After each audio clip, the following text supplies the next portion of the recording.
पौराणिक कथा के अनुसार एक समय की बात है कि शहर में धर्मपाल नाम का एक व्यापारी रहता था। उसकी पत्नी खूबसूरत थी। व्यापारी के पास काफ़ी संपत्ति थी, लेकिन व्यापारी और उसके पत्नी के कोई संतान नहीं होने के कारण वो काफ़ी दुखी रहता था।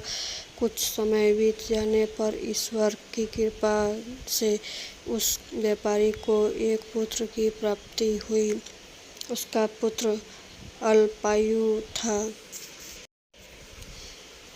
व्यापारी के पुत्र को यह श्राप मिला कि 16 वर्ष की आयु में सांप काटने से उसकी मौत हो जाएगी। संयोग से व्यापारी के पुत्र का विवाह 16 साल से पहले ही एक युवती से हो गया, जिसकी माता मंगला गौरी व्रत किया करती थी। युवती की माता ने अपनी पुत्री के लिए ऐसा सुख जीवन का आशीर्वाद प्राप्त किया था कि जिसके कारण वह भी विधवा नहीं हो सकती थी। अतः अपनी माता के इस व्रत का प्रताप से व्यापारी की बहू को अखंड सौभाग्य की प्राप्ति हुई। इस वजह से व्यापारी के पुत्र 100 साल की लंबी आयु प्राप्त की। तभी से ही शास्त्रों में मंगला गौरी का व्रत शुरुआत माना गया है। इस कारण से सभी नवविवाहित महिलाएं इस पूजा को करती हैं तथा गौरी का पालन करती हैं और अपने लिए लंबी आयु, सुख स्थायित्व, वैवाहिक जीवन की कामना करती हैं। जो महिलाएं उपवास का पालन नहीं कर सकती, वो भी कम से कम पूजा कर सकती हैं। गौरी मंगला व्रत की इस कथा को सुनने के बाद वैवाहिक महिलाएं अपनी सास तथा नंद को 16 लड्डू देती हैं। इसके बाद वह ही प्रसाद ग्रहण करती हैं। इस विधि को पूरा करने के बाद 16 बाती वाले दिया से मंगला गौरी की आरती होती है। व्रत के दूसरे दिन बुधवार को मंगला गौरी की प्रतिमा के नदी या पोखरा में विसर्जित कर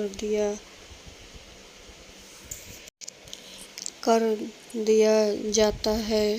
अंत में मां गौरी के सामने हाथ जोड़कर अपनी समस्त अपराधियों के लिए एवं पूजा में हुई भूल चूक के लिए क्षमा मांगना चाहती हैं। मंगला गौरी देवी इस व्रत को और पूजा के परिवार की सुखी के लिए लगातार 5 वर्षों तक किया है। शास्त्र के अनुसार मंगला गौरी का यह व्रत नियम के अनुसार करने से प्रत्येक मनुष्य के वैवाहिक जीवन में सुख, बढ़ोतरी और उनकी आने वाली पीढ़ी अर्थात उनके पुत्र पौत्र भी अपना जीवन सुखपूर्वक गुजारते हैं। ऐसी व्रत के लिए महिला व्रत रखती हैं।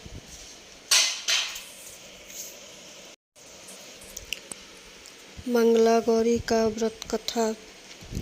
श्रावण मास के मंगलवार के दिन ब्रह्म मुहूर्त में उठकर जल्दी उठें। नित्य कर्मों से निवृत्त होकर साफ सुथरे धुले हुए अथवा नए वस्त्र धारण करें। व्रत करें। मां मंगला गौरी पार्वती जी का चित्र अथवा प्रतिमा लेकर फिर उन्हें निम्न मंत्र के साथ व्रत करें और संकल्प लें।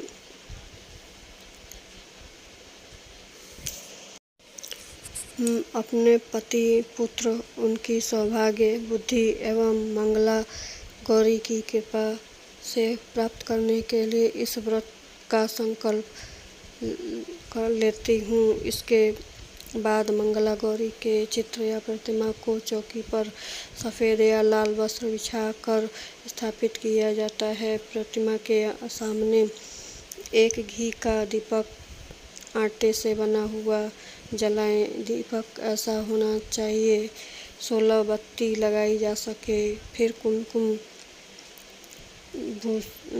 भूमि भूषण नीलकंठ प्रिय गौरी वंदे मंगला अहम मंत्र करते हुए पूजा करनी चाहिए।